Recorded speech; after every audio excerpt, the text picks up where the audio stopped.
나오신 여러분들 정말 진심으로 환영하고 축복합니다. 정말 여러분들의 앞날이 주님과 함께 늘 동행하였으면 좋겠어요. 정말 주님과 함께 이 시간 기쁨으로 찬양하며 나아갑시다.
가장 낮은 자의 모습으로 우리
부활하신 이날의 아침에 주님을 찬양합니다.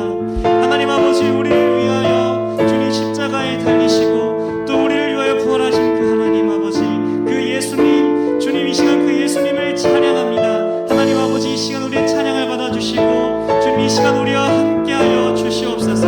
감사합니다. 사랑합니다. 사랑하는 예수님의 이름으로 기도드렸습니다. 아멘.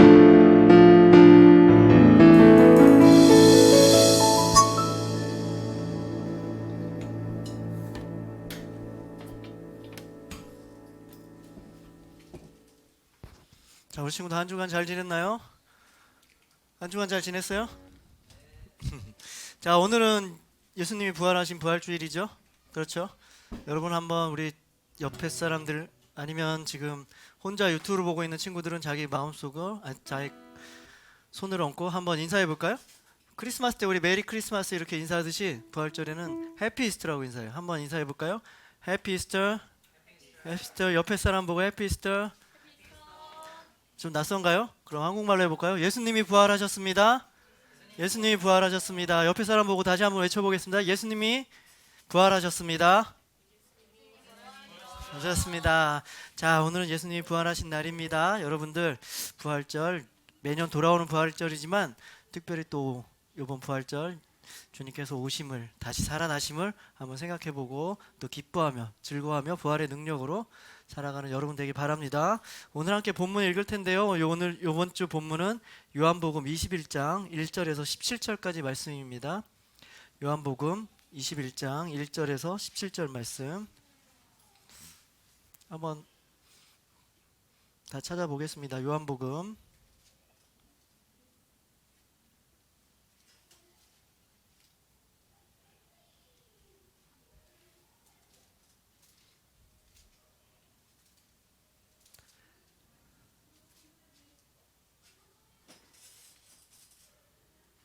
요한복음 21장 다 찾았나요? 찾았나요? 소망이 찾았어요? 네. 자, 그럼 우리 다 같이 한 목소리로 또 처음부터 다 같이 읽어보도록 하겠습니다. 시작. 네, 예수께서 디베랴 호수에서 또 제자들에게 자기를 나타내셨으니 나타내신 일은 이러하니라. 시몬 베드로와 디두모라고 하는 도마와 갈릴리 나다나엘과 세데베의 아들들과 또 다른 제자 둘이 함께 있더니 시몬 베드로가 나는 물고기 잡으러 가노라 하니 그들이 우리와 함께 가겠다 하고 나가서 배에 올랐으나 그날 밤에 아무것도 잡지 못하였더니 날이 새어갈 때에 예수께서 바닷가에 서셨으나 제자들이 예수인 줄 알지 못하는지라. 예수께서 이르시되 얘들아 너희에게 고기가 있느냐 대답하되 없나이다. 이르시되 그물을 배 오른편에 던지라. 그리하면 잡으리라 하시니 이에 던졌더니 물고기가 많아 그물을 들 수 없더라. 예수께서 사랑하시는 그 제자가 베드로에게 이르되 주님이시라 하니 시몬 베드로가 벗고 있다가 주님이라 하는 말을 듣고 겉옷을 두른 후에 바다로 뛰어내리더라. 다른 제자들은 육지에서 거리가 불과 한 50칸쯤 되므로 작은 배를 타고 물고기를 든 그물을 끌고 와서 육지에 올라보니 숯불이 있는데 그 위에 생선이 놓였고 떡도 있더라. 예수께서 이르시되 지금 잡은 생선을 좀 가져오라 하시니 시몬 베드로가 올라가서 그물을 육지에 끌어올리니 가득히 찬 물고기가 110마리라. 이같이 많으냐 그물이 찢어지지 아니하였더라. 예수께서 이르시되 와서 조반을 먹으라 하시니 제자들이 주이신 줄 아는 고로 당신이 누구냐 감히 묻는 자가 없더라. 예수께서 가셔서 떡을 가져다가 그들에게 주시고 생선도 그와 같이 하시니라. 이것은 예수께서 죽은 자 가운데서 살아나신 후에 세 번째로 제자들에게 나타나신 것이라. 그들이 조반 먹은 후에 예수께서 시몬 베드로에게 이르시되 요한의 아들 시몬아 내가 이 사람보다 나를 더 사랑하느냐 하시니 이르되 주님 그러하나이다. 내가 주님을 사랑하는 줄 주님께서 아시나이다. 이르시되 내 어린 양을 먹이라 하시고 또 두 번째 이르시되 요한의 아들 시몬아 내가 나를 사랑하느냐 하시니 이르되 주님 그러하나이다. 내가 주님을 사랑하는 줄 주님께서 아시나이다. 이르시되 내 양을 치라 하시고 세 번째 이르시되 요한의 아들 시몬아 내가 나를 사랑하느냐 하시니 주께서 세 번째 베드로가 근심하여 이르되 주님 모든 것을 아시오매 내가 주님을 사랑하는 줄을 주님께서 아시나이다. 예수께서 이르시되 내 양을 먹이라. 아멘. 자, 여러분 오늘 말씀 나누기 전에 여러분에게 먼저 한 가지 좀 질문을 해볼게요. 오늘은 부활주일이죠. 그렇죠? 여러분들 부활절을 어떻게 생각하나요? 부활절이 여러분에게는 어떤 의미로 다가오나요? 여러분들 성탄절, 크리스마스는 매우 즐거워하죠, 그렇죠? 근데 부활절은 그렇게 뭐 이렇게 성탄절만큼 즐겁지가 않아요. 그렇죠? 왜 그럴까요? 크리스마스는 뭐 사회적으로도 뭐 교회를 다니거나 안 다니거나 상관없이 사람들이 막 들떠서 파티도 하고 선물도 받고 그러니까 크리스마스는 되게 분위기가 이렇게 한껏 달아올라서 여러분들 좋아할 수도 있지만 부활절은 좀 그렇지 못하단 말이에요. 그냥 부활절이면 교회 가서 예배드리고 뭐 계란이겠죠. 뭐 이렇게 받아서 오는 정도? 뭐 그 정도로 생각하고 있는 것 같아요. 그러나 이 부활이라는 것은 우리가 믿는 이 기독교만이 갖는 되게 독특한 거예요. 그리고 기독교의 정체성은 바로 예수님의 부활에 있는 거예요. 이렇게 부활절은 아주 중요한 절기예요. 그 사람들은 누구나 다 직간접적으로 다 죽음을 경험하게 되죠. 그렇죠? 죽음이라는 것이 언젠가 직접적으로 나에게 찾아온단 말이에요. 그리고 또 다른 사람의 죽음을 통해서 간접적으로 또 죽음을 체험한다는 거죠. 사실 여러분에게 아직 한참 나이도 어린 여러분에게 죽음이라는 걸 얘기하기에는 여러분들 너무나 죽음이 가까이 있지 않기 때문에 죽음을 멀리 있다고 생각하는 나이기 때문에 죽음이 이렇게 와닿지 않아요. 그러나 여러분도 분명히 언젠가는 여러분 죽음을 맞이하게 될 거예요. 그렇죠? 그리고 또 우리 주변에 세상을 떠나는 사람들 이렇게 경험을 해봤죠. 세상을 떠나는 사람들로 통해서 내 마음이 아프고 또 슬프고 그런 경험들을 해봤을 거라고요. 바로 이런 상황 속에서 이 예수님이 다시 부활하셨다는 것, 이 예수님의 부활은 우리에게 위로가 되고 희망이 되는 것이죠. 고린도전서를 보면 뭐라 그러냐면 예수님이 부활의 첫 열매가 되셨다 그래요. 그리고 우리들도 예수님 따라 부활의 열매가 될 거라 이렇게 기록되어 있어요. 무슨 얘기인지 알겠어요? 예수님이 첫 번째 부활하시고 우리들도 예수님을 따라 장차 부활을 할 거다 이렇게 돼 있는 거죠. 바로 이 때문에 예수님은 부활은 장차 우리가 만나게 될, 우리가 직면하게 될 우리의 죽음, 우리의 인생의 마감 그 시점에 생각해 볼 때 큰 위로가 되는 거죠. 그냥 죽고 끝나는 게 아니라는 이 믿음 때문에 그 죽음이라는 게 그렇게 두려워지지 않는단 말이에요.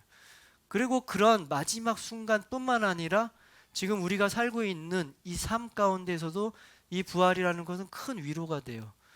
그냥 죽음은 끝이라는 생각을 갖고 살면 이 삶이 어떻겠어요? 이 살고 나면 끝이라 그러면 이 삶 내 맘대로 진짜 막 신나게 하고 싶은 거 다 하고 살아야 되잖아요. 그러나 그것이 끝이 아니라는 것. 여기서 끝나지 않는다. 부활이 있다라는 믿음이 있다면 이 삶을 살면서 죽음을 두려워할 필요 없이 좀 더 당당하게 그렇게 살 수 있는 거죠. 그렇기 때문에 이 부활이라는 것은 지금 우리의 삶에 있어서도 큰 도움이 되고 희망을 주게 되는 거예요. 부활은 이렇게 아주 중요한 의미를 갖고 있는 거예요. 근데 오늘 함께 읽은 본문을 보면 이 부활하신 예수님을 만나서 이 부활의 능력으로 새롭게 태어나는 한 사람이 등장을 해요. 누구죠? 오늘 함께 읽은 본문을 보면 한 사람이 등장하는데 그 사람은 바로 베드로죠. 오늘 이 베드로가 어떻게 예수님을 만나서 다시 부활의 능력으로 새 사람으로 태어나는지 그 과정을 한번 이야기 나눠볼 거고요. 그 이야기를 나눔을 통해서 우리 또한 지금 이 시대를 살고 있는 우리 또한 과연 어떻게 해야 부활하신 예수님을 만날 수 있고 부활의 능력으로 살 수 있는지 그에 대해서 함께 이야기 나눠보도록 합니다. 먼저 제목 읽고 시작할 텐데요. 주제가 없군요. 먼저 제목 읽고 시작하겠습니다. 시작.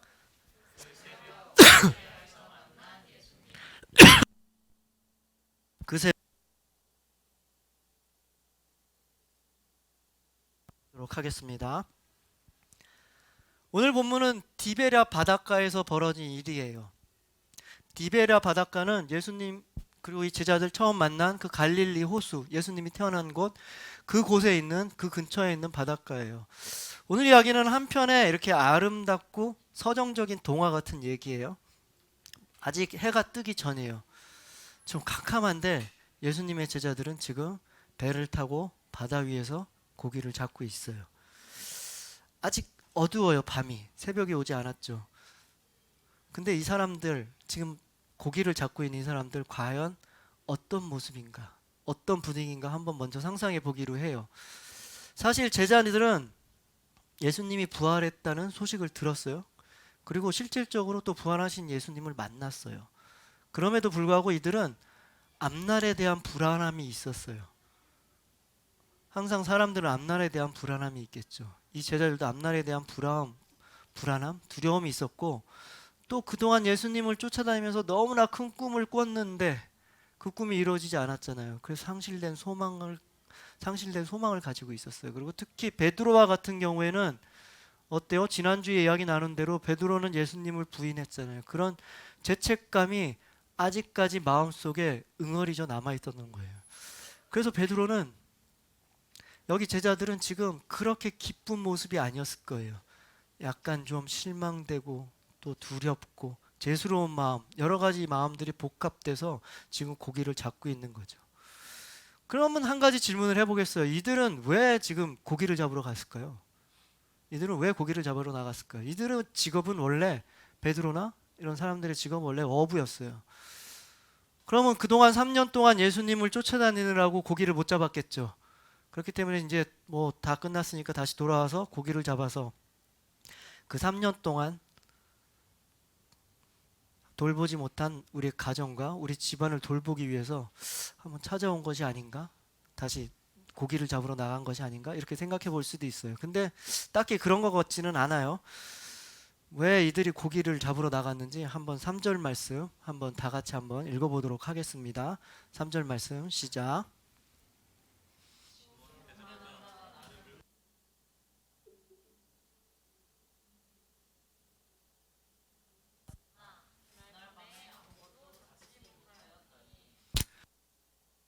자, 여러분 어떤 느낌이 드나요?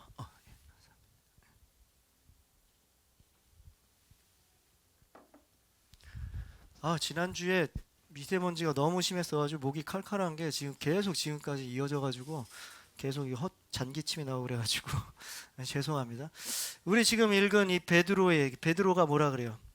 나는 물고기 잡으러 간다 그랬더니 제자들이 따라가잖아요. 어때요? 베드로가 지금 어떤 마음으로 가자고 했을 것 같아요? 막 신이 났을 것 같아요? 그렇지 않죠. 베드로는 에라 모르겠다, 그냥 나는 물고기나 잡으러 가야겠다, 뭐 이런 마음이었을 것 같죠. 거기에 제자들도 따라간 것 같죠. 지금 베드로의 마음속에는 아마 이런 마음이었을 거예요. 그때 내가 왜 예수님을 부인했을까? 그때 내가 절대로 부인하지 않는다고 해놓고 내가 그 약속도 못 지키고 왜 부인을 했을까? 이런 후회도 있었을 거예요. 그리고 또 예수님을 다시 만나면 무슨 면목으로 예수님을 만날까? 이런 마음도 있었을 거예요. 그렇죠? 그리고 예수님한테 어떻게 사죄를 할까? 뭐 이런 죄송스러운 마음, 이런 복합적인 마음이 있었을 거예요. 그런 마음이 너무 복잡하고 지금 너무나 마음이 심란한 마음, 너무 복잡하니까 그걸 다 내팽개치고 자포자기하는 마음으로 배에 올라탔을 거라고요. 나머지 제자들은 어때요? 나머지 제자들은 뭐 당당할 거 없죠. 나머지 제자들도 예수님이 잡히셨을 때 다 떠나가 버렸잖아요. 다 도망쳐 버렸잖아요. 이 제자들도 미안한 마음이 있었을 거예요. 죄송스러운 마음이 분명히 있었을 거라고요. 그런 마음 뒤로 하고 그냥 배로 올라탄 거죠. 여러분들 이것저것 머리가 심란하고 복잡할 때 있죠. 여러분들 뭐 답도 안 나오고 해답도 안 나오고 일이 풀리지도 않을 때, 복잡할 때 그때 어떻게 해요? 에라 잠이나 자야겠다, 이런 경우 있죠. 머리 아프니까 그냥 잠이나 자야겠다, 이런 경우 있죠. 아마 이런 마음으로, 자포자기하는 마음으로 베드로는 지금 낚시를 하려고 배에 올라탔던 것이에요. 근데 더 재밌는 것은 그냥 뭐 배를 타러 고기를 잡으러 나갔으면 좋아요. 배를 타고 잘 잡으면 되잖아요. 물고기가 많이 잡혀서 정신없이 막 낚시를 하고 그물을 끌어당기고 하다 보면 뭐 이런 생각 다 잊어버리겠죠. 낚시하느라고, 물고기 잡느라고 다 정신없이 할 텐데 이날 뭐라 그래요? 한 마리도 잡지 못했대요. 얼마나 분위기가 처량해요. 막 그런 마음, 복잡한 감정 다 담고 배를 탔는데 그나마 물고기도 안 잡혀요. 그 광경 어때요? 되게 처량하겠죠. 되게 처량한 장면이에요. 지금 배를 타고 나가 있는 밤에. 그래도 어김없이 새벽은 찾아오죠. 아직 세상이 환해지기 전에 이제 조금씩 태양이 뜨기 시작하죠. 조금씩 이제 희미하게 햇빛도 보이고 이제 사물들이 이제 희미하게 이제 보일 때 바다 저편에 누가 한 명이 서서 소리를 질러요.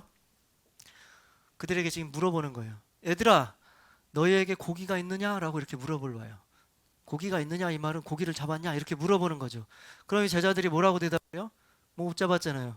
아, 없습니다. 못 잡았습니다. 이렇게 대답하니까 바로 그분이 예수님이겠죠? 뭐라 그래요? 오른편으로 그물을 오른편으로 내려라 이렇게 또 얘기를 하시는 거예요. 근데 좀 이상하죠? 이 제자들도 좀 이상했을 거예요. 예수님이 지금 희미하기 때문에 잘 안 보여요. 근데 어디서 많이 보던 많이 듣던 목소리죠. 그리고 이 예수님이 말하는 거 어디서 많이 들어본 대답이에요. 그물을 오른편에 내려라. 그때 베드로의 머릿속에 한 가지 생각이 딱 스치고 지나간 거예요. 어떤 과거의 한 장면이 떠올랐던 거죠. 어떤 장면이겠어요? 그날도 베드로는 하루 종일 낚시를 했어요. 고기를 잡으러 나갔는데 한 마리도 잡지 못하고 다시 바다로 돌아왔어요. 육지로 돌아와서 배를 대고 육지에 앉아서 그물을 이렇게 정리하고 있었던 거예요. 무슨 생각이 들었을게요? 또 하루 종일 했는데 한 마리도 못 잡구나 뭐 이렇게 낙심하고 있었을 때예요. 근데 갑자기 예수님이 쑥 등장하시더니 갑자기 베드로 보고 베드로 배에 타시더니 잠깐 좀 바닷가로 좀 떨어지자 그래요. 그래서 그렇게 해드렸어요. 그랬더니 예수님은 그 배에 서서 바닷가에 모인 수많은 사람들에게 아주 긴 연설을 하시는 거예요. 그리고 그 연설을 다 마치자마자 베드로에게 깊은 곳으로 가서 그물을 던져라 이렇게 얘기를 하시는 거죠. 베드로가 한 마리도 하루 종일 낚시를 했는데 못 잡은 그것을 알고 계셨던 거예요. 그래서 깊은 곳으로 가서 그물을 내려라 이렇게 얘기하시죠. 근데 베테랑 어부란 말이에요. 베드로는 지금 어부로 먹고 산단 말이에요. 근데 깊은 곳으로 가도 물고기가 안 잡힐 게 뻔해요. 그러나 지금 예수님이 길게 얘기한 연설을 그 설교를 베드로도 들었을 거예요. 그래 혹시나 하는 마음이 있었겠죠. 이 사람 얘기라면 내가 한번 믿어볼까 이런 마음이 있었을 거예요. 그래서 순종하는 마음으로 한번 깊은 곳으로 가서 그물을 던져봤단 말이에요. 그랬더니 어떻게 됐어요? 그물이 찢어질 정도로 엄청나게 많은 물고기가 잡힌 거죠. 그 전날 하루 종일에도 한 마리도 못 잡았는데 이 예수님 말 한마디에 순종했더니 엄청나게 많은 물고기들이 잡힌 거죠. 바로 지금 베드로의 머릿속엔 이 장면이 스쳐 지나갔을 거예요. 그때 깊은 곳으로 그물을 내려라 라고 얘기하신 이 예수님의 그 음성, 그 말씀이 지금 떠올랐던 거예요. 그 베드로는 예수님이구나 라고 깨달았던 거예요. 그 베드로는 지금 저 멀리서 낚시하고 있죠. 배에서 여러 가지 낚시 도구도 있을 거고 뭐 거기서 해야 될 일이 있지만 이것저것 다 내팽개치고 그냥 단지 자기의 겉옷 하나 챙겨 입고 지금 허겁지겁 예수님께로 달려든 거죠. 그 새벽 아직 어둠도 가시지 않은 그 바다로 뛰어들어서 예수님께로 헤엄쳐서 막 달려가는 거예요. 늘 만나고 싶었겠죠. 베드로는 예수님을. 그리고 늘 죄송한 마음이 마음속에 있었을 거예요. 그것도 면목 없다는 생각도 있었을 거예요. 지금 베드로는 그런 생각들 하나도 하지 않고 그런 생각들 다 뒤로 하고 오직 그 예수님을 만나고 싶다는 그 마음으로 지금 새벽 바다로 뛰어들어서 헤엄쳐 간 거죠. 여러분 우리 삶에도 이와 같이 예수님은 이 부활하신 예수님은 찾아오신단 말이에요. 베드로를 찾아가신 그 예수님이 지금 여러분 삶 가운데도 분명히 찾아오세요. 아니 정확하게 얘기하면 예수님은 어디 가셨다가 이렇게 찾아오시는 게 아니라 여러분 삶 가운데 항상 옆에 계시는 분이 바로 예수님인 거예요. 자신의 소망을 다 잃고 아무 의미 없이 아무 소득도 없이 그냥 자기 일상으로 돌아가서 그냥 낚시질 어부의 일을 하고 있었던 베드로를 찾아오신 예수님께서 분명히 여러분 삶 가운데 찾아오시고 항상 여러분 삶 가운데 항상 계시면서 여러분들을 부르고 계신단 말이에요.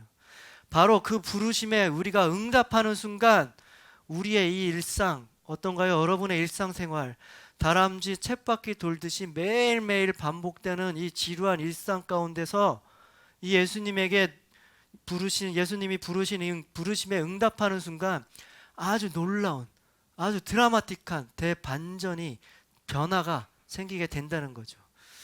우리는 예수님을 믿는다고 해요. 맨날 예수님을 믿는다고 우리는 얘기해요.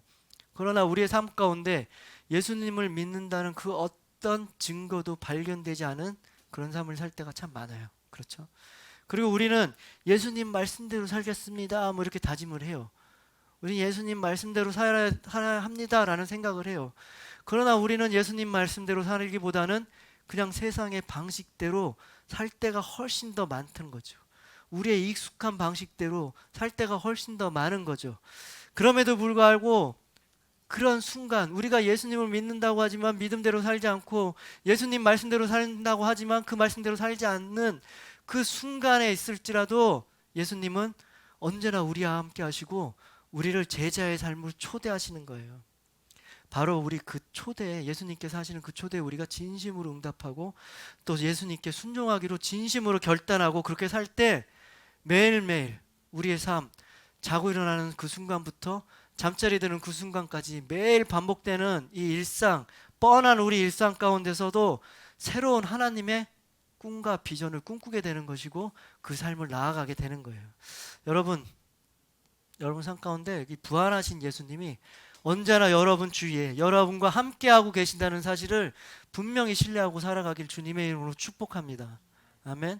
그리고 그 하나님, 그 예수님, 부활하신 예수님께서 부르시는, 여러분을 부르시는 그 목소리에 항상 귀 기울이고 그 목소리를 들었을 때 세상의 그 어떤 일보다 가장 먼저, 오늘 베드로가 다 제쳐두고 예수님을 향해 바다로 뛰어 헤엄쳐 온 것 같이 여러분도 여러분 일상생활 가운데 여러분이 중요하다고 생각하는 일들, 지금 하고 있는 일들, 그것보다도 더 먼저, 가장 먼저 최우선 순위로 예수님께 달려가는 여러분 인생 되기를 주님으로 축복합니다. 아멘. 아멘. 자, 이렇게 예수님을 알아차린 베드로는 지금 막 헤엄쳐서 예수님한테 갔어요. 꽤 먼 거리였던 것 같은데 바다에서 그 밤에, 그 새벽에 헤엄쳐서 갔죠. 어때요? 그렇게 헤엄쳐서 간 베드로는 지금 못에서 물이 뚝뚝 떨어지겠죠. 그리고 지금 몸에 쫙 젖어 있었을 거라고요. 근데 지금 그런 것들은 아무 문제가 되지 않아요. 베드로는 그냥 예수님을 만나고 싶고 예수님을 보고 싶은 마음에 막 달려왔던 거예요. 그렇게 막 달려와서 보면 예수님을 만났어요. 근데 베드로의 눈에 비친 예수님은 지금 뭘 하고 계시냐면 숯불을 막 피워놓으셨어요. 불을 피워놨고 거기에 떡과 생선으로 손수 아침을 준비하고 계시는 예수님을 본 거죠.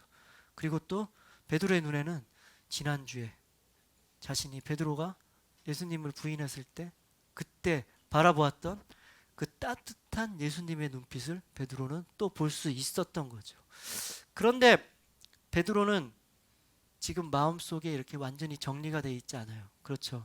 베드로에는 죄송스러운 마음, 그런 것이 있었을 거예요. 면목 없는 마음, 또 이런 것도 있었고, 막 복잡한 마음이 지금 마음속에서 일어나고 있는데, 더군다나 또 예수님을 만났는데 예수님이 뭘 해줘요? 지금 막 식사를 준비하시고 따뜻한 눈빛으로 또 베드로를 쳐다보고 계신단 말이에요. 그래서 더욱더 혼란스러워지기 시작하는 거죠. 어떻게 하지? 막 무슨 말을 해야 될지, 어떻게 사죄해야 될지, 막 베드로는 하고 싶은데 하지 못하고 막 그런 지금 복잡한 심정 가운데 있는 거죠. 그러자 예수님께서는 드디어 아무 말씀 안 하시고 이제 얘기를 하시는 거죠. 말씀을 하시는 거예요. 뭐라 그러시냐면 그냥 와서 조반을 먹으라, 이렇게 얘기하는 거죠. 자, 밥 먹자, 이렇게 얘기하시는 거예요. 바로 이 말씀만 하시는 거예요. 이런 여러 가지 감정들이 교차하는 순간 이제 식사가 시작되는 거죠. 이들은 어때요? 아무 말도 하지 않고 그냥 밥만 먹어요. 식사만 합니다. 사실 이들이 입이 몇 개라도 뭐 할 말은 없겠죠. 특히 예수님을 부인한 베드로도 그랬을 거고 또 예수님을 떠나 도망친 다른 제자들도 그랬을 거예요. 지금 이 자리에는 아무 얘기가 없어요. 그냥 예수님은 그냥 먹어라, 얘기밖에 안 하셨어요. 이 장면에는 용서라는 단어가 전혀 나타나지 않아요. 그렇죠? 예수님이 이들을 용서했다는 말이 없어요. 그 이들은 죄를 지었다, 이런 얘기도 없어요. 용서라는 단어도 없고 죄라는 단어도 없어요. 그냥 와서 아침을 먹으라, 이 말씀밖에 없는 거예요.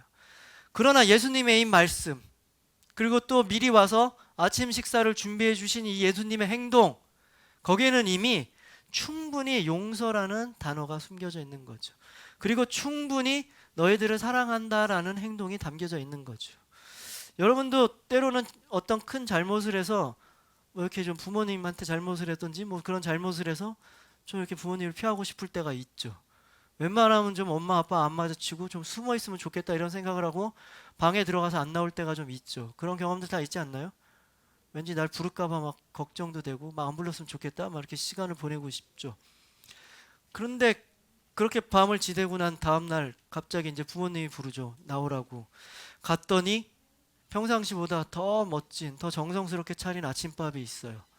그리고 부모님은 이러쿵저러쿵 아무 말씀 안 하시고 그냥 아침 먹고 학교 가야지 뭐 이렇게만 말씀을 하세요. 그런 경험들 있지 않나요? 그럴 때 어떤 게 느껴지나요? 휴, 다행이다. 아빠 엄마가 까먹었나 보다 뭐 그런 생각을 하나요? 그러지 않죠. 아, 아빠 엄마가 나를 용서하시는구나. 나를 더 사랑하시는구나. 뭐 이렇게 부모님의 사랑을 더욱더 깨닫는 거죠. 그런 경험도 다 있을 거라고 생각해요. 근데 또 한편 생각해 보면 이런 게 더 힘들어요. 그렇죠? 그러니까 얘기도 안 하고 그냥 막 이렇게 잘 해주는 게 더 힘들죠. 막. 차라리 그냥 야단을 확 쳐버리면 그리고 아싸라게 무슨 이렇게 회초리라도 한번 맞아버리면 오히려 더 속이 편할 때가 있죠. 괜히 막 말도 안 하고 이럴 때 더 어려울 때가 있어요. 아마 베드로도 아무 말도 없이 그냥 예수님이 그냥 이렇게 밥만 차려주시고 와서 밥 먹어라 막 이게 어려웠을 수도 있어요. 이 장면이 더 어려울 수도 있어요. 그냥 예수님이 차라리 너 베드로 어떻게 네가 그럴 수 있어? 네가 나를 부인해? 내가 너 그럴 줄 알았다. 그래서 내가 너한테 네가 닭 울기 전에 네가 3번 부인할 거라 그랬는데 진짜 어떻게 그럴 수가 있냐? 어떻게 3번이나 이럴 수가 있어? 라고 이렇게 야단치면 속이 편했을지도 있었습니다. 속이 훨씬 편할 수도 있었겠죠. 그러나 예수님은 지금 묵묵하게 지켜보시는 거죠. 사실 용서를 하고 사랑을 전하는 데 있어서 수만 가지 많은 말들 이러쿵저러쿵 여러 가지 말을 하는 것보다 그냥 아무 말 없이 이렇게 지켜보고 있는 것 그게 더 효과적으로 더 충분할 때도 있는 것입니다. 여러분들 혹시 이런 선전 있어요? 선전의 노래인데 말하지 않아도 알아요? 그런 선전 들어봤어요? 어디 나와요? 초코파이죠. 초코파이 뭐라고 써 있어요? 거기 정이라 그래요. 정이라는 게 그런 거예요. 말하지 않아도 알아요. 눈빛만 보아도 알아요. 뭐 그런 거죠. 뭐 지금 바로 이 장면이에요. 말하고 행동하고 지금 뭘 말하지 않아도 그 예수님의 사랑과 예수님이 용서하셨다는 거 그것이 이제 충분히 이 침묵 속에서 전해진 거죠. 이 베드로를 향한 예수님의 사랑과 예수님의 용서가 충분히 잘 전달된 거예요. 그리고 마침내 이 적막한 이 분위기에 이 식사를 다 마친 후에 드디어 예수님께서 베드로에게 말을 시작하세요. 근데 정확하게 말하면 말하신 게 아니라 질문을 하신 거죠. 어떤 질문을 하셨는지 우리 15절 말씀도 함께 읽어보도록 하겠습니다. 15절 말씀 시작. 그들이 조반 먹은 후에 예수께서 시몬 베드로에게 이르시되 요한의 아들 시몬아 내가 이 사람들보다 나를 더 사랑하느냐 하시니 이르되 주님 그러하나이다. 내가 주님을 사랑할 줄 주님께서 아시나이다. 이르시되 내 어린 양을 먹이라 하시고 지금 예수님께서 부르세요. 뭐라고 부르세요? 요한의 아들 시몬아 라고 불러요. 그렇죠? 요한의 아들 시몬아. 요한의 아들 시몬아가 누구예요? 베드로죠. 요한의 아들 시몬아. 시몬이에요? 시몬은 그럼 뭐예요? 원래 베드로의 본명이 시몬이에요. 이 베드로라는 이름은 반석이란 뜻이에요. 반석. 반석. 예수님이 지어진 이름이란 말이에요. 예수님께서 베드로에게 너의 이름은 베드로라고 해라, 반석이라고 해라 그렇게 지어진 거예요. 원래 이름은 시몬이란 말이에요. 근데 베드로는 생각해 보니까 그동안 자기가 반석이라고 불렸던 거예요. 베드로라고 불렸던 게 너무나 창피했을 거예요. 자기는 반석같이 살지 않았거든요. 반석같이 이렇게 거대한 돌이 아무 흔들림 없이 움직임 없이 딱 그 자리로 지킨 그런 인생을 살지 못했죠. 오히려 깃털같이 가벼운 인생을 살았죠. 그래서 이 베드로라고 불리는 게 오히려 창피했을 거예요. 오히려 지금 시몬아라고 불리는 게 마음 편했을지도 모릅니다.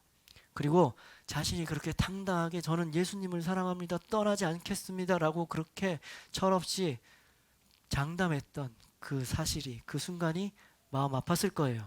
그래서 그런지 베드로는 이 예수님의 질문에 선뜻 대답하기 어려웠을 거예요. 내가 나를 사랑하느냐라고 질문했을 때 베드로는 쉽게 선뜻 대답하지 못했을 거예요. 그러나 베드로는 조심스럽게 떨리는 심정으로 주님 그렇습니다. 제가 주님을 사랑합니다. 제가 주님을 사랑하는 줄 주님께서 아십니다. 라고 대답을 하는 거예요. 그러자 예수님께서는 뭐라 그래요? 내 양을 먹이라 라고 얘기를 하죠. 이 말을 들은 베드로의 마음은 예수님께 좀 죄송하지만 그래도 예수님께서 나를 용서하시고 나를 사랑하시고 또 이런 일을 맡겨주시는구나 라고 안도의 한숨을 내쉬었을 거예요. 그렇죠? 그러나 그 순간도 잠시 예수님은 또 질문을 해요. 똑같은 질문을 한 번 더 하시죠. 내가 나를 사랑하느냐? 이렇게 또 질문을 똑같이 또 한 번 하신단 말이에요. 똑같은 질문을 두 번째 받았어요.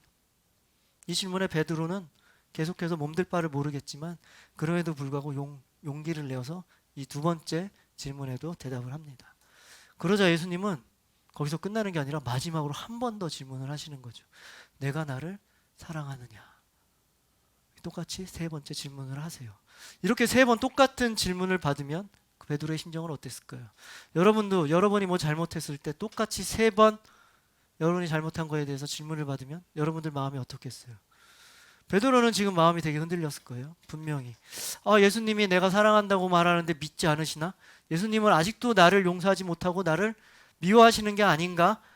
아니면은 뭐 내가 예수님을 세 번 부인했으니까 예수님도 뭐 치사하게 세 번 나한테 물어보시나? 뭐 이런 생각을 했을 수도 있어요.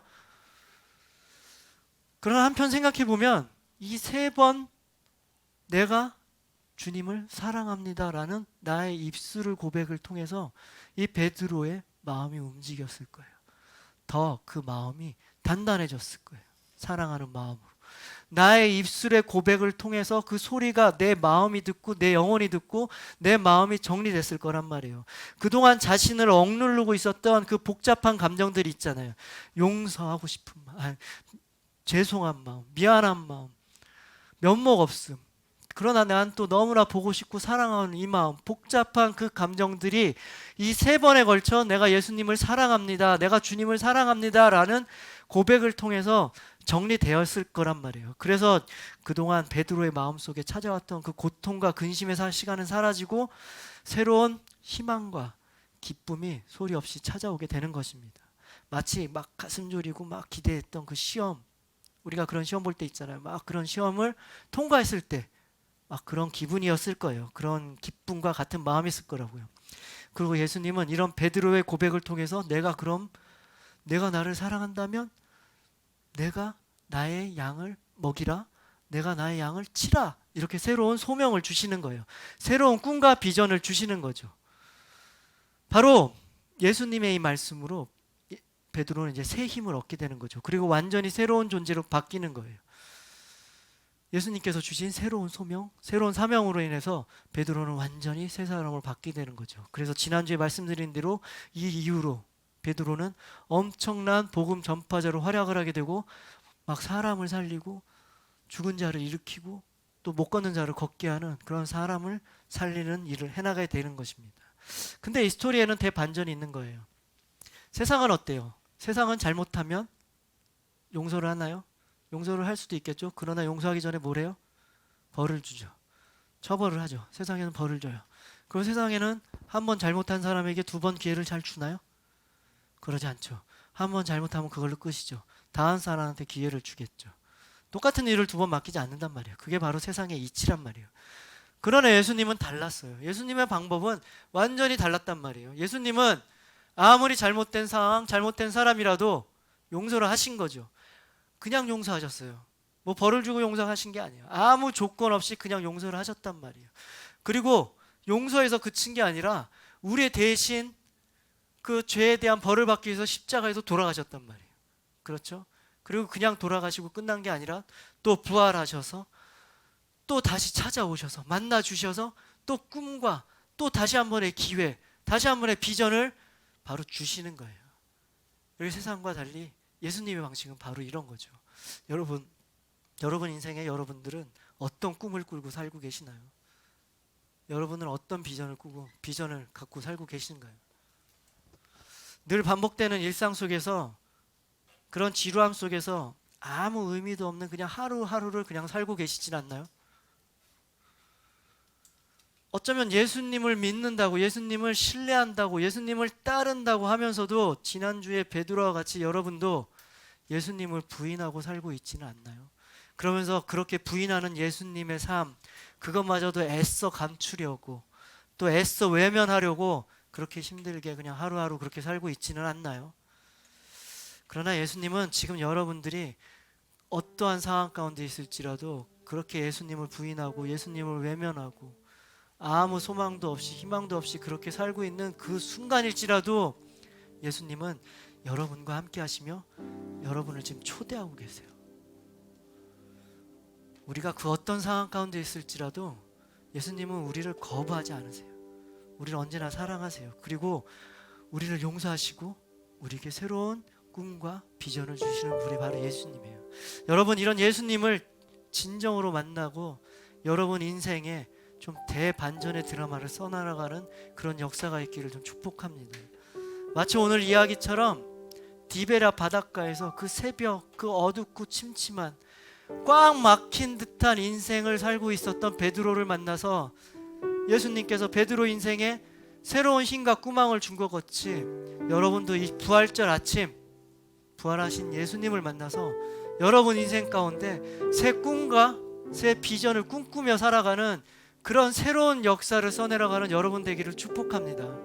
아멘. 아멘. 바로 그런 삶을 통해서 오늘 부활절 부활의 능력으로 예수님 말씀 순종하며 또 예수님이 주시는 꿈과 비전 꿈꾸며 살아가는 여러분 인생 되기를 주님의 이름으로 축복합니다. 아멘. 아멘.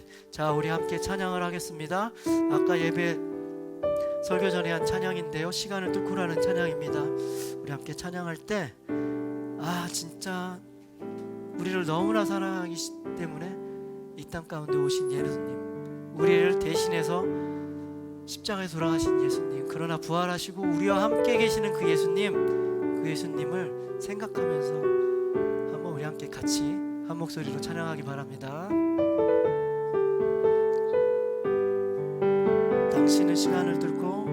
당신은 시간을 뚫고 이 땅 가운데 오셨네. 우리 없는 하늘 원치 않아 우리 삶에 오셨네. 자신의 편안 버리고 우리에게 평안 주셨네. 가장 낮은 자의 모습으로 우리 삶에 오셨네.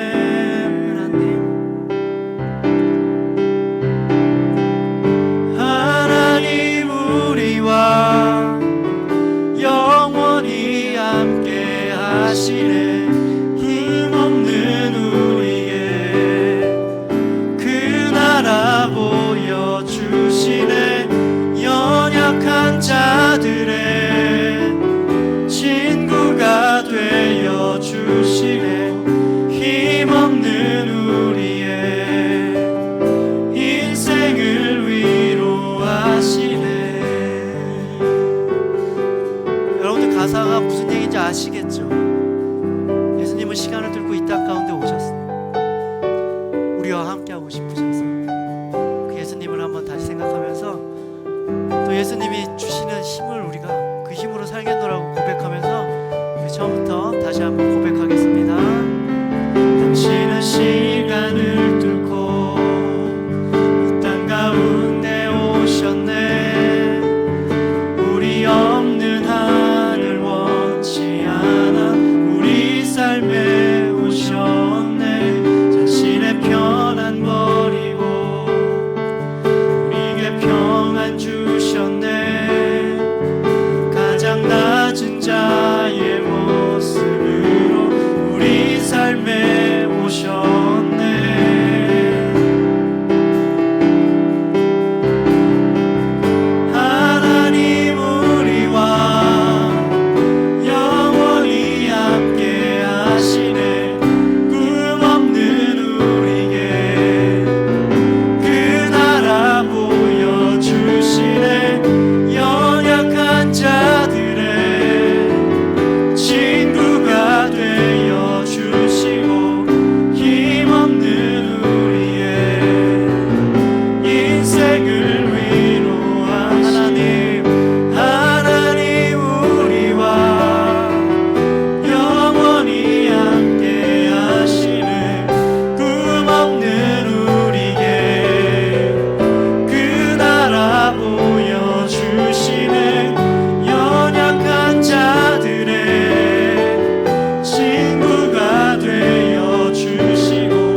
부활하신 주님을 찬송합니다. 부활의 능력으로 우리와 함께 하시는 주님을 경배합니다. 주님, 부활절 이 아침 우리가 함께 모여 부활절 주님을 찬양하는 이 순간 우리와 함께 하여 주시고 또 우리에게 말씀하여 주시고 우리에게 능력을 주셔서 우리가 부활의 능력으로 이 세상 살아가는 우리 한 사람 한 사람 될 수 있도록 주님 축복하여 주시옵소서.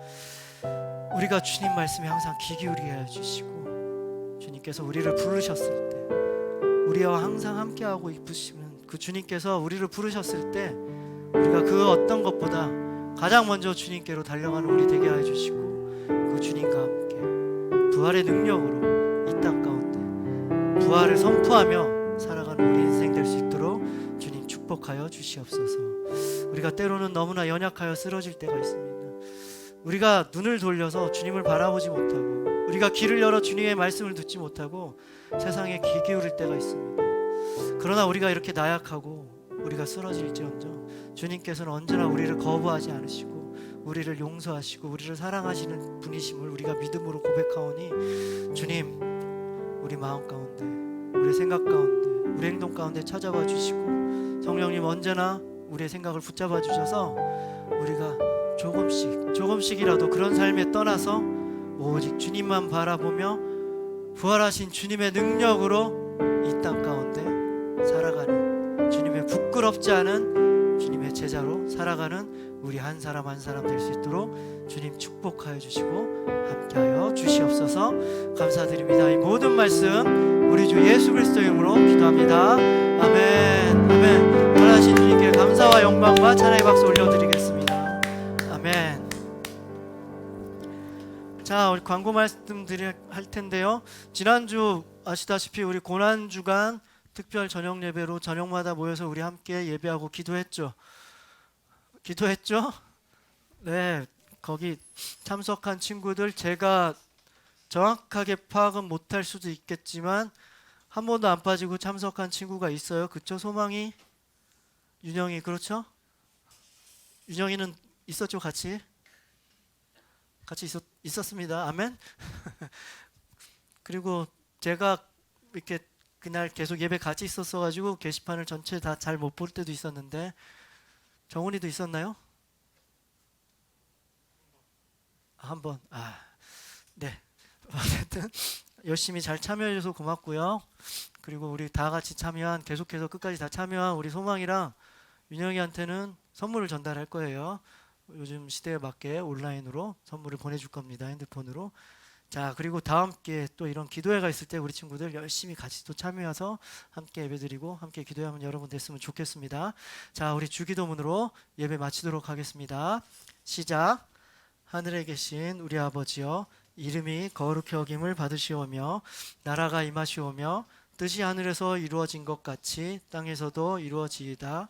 오늘 우리에게 일용할 양식을 주시옵고 우리가 우리에게 죄 지은 자를 사하여 준 것 같이 우리 죄를 사하여 주시옵고 우리를 시험에 들게 하지 마시옵고 다만 악에서 구하시옵소서. 나라와 권세와 영광이 아버지께 영원히 있사옵나이다.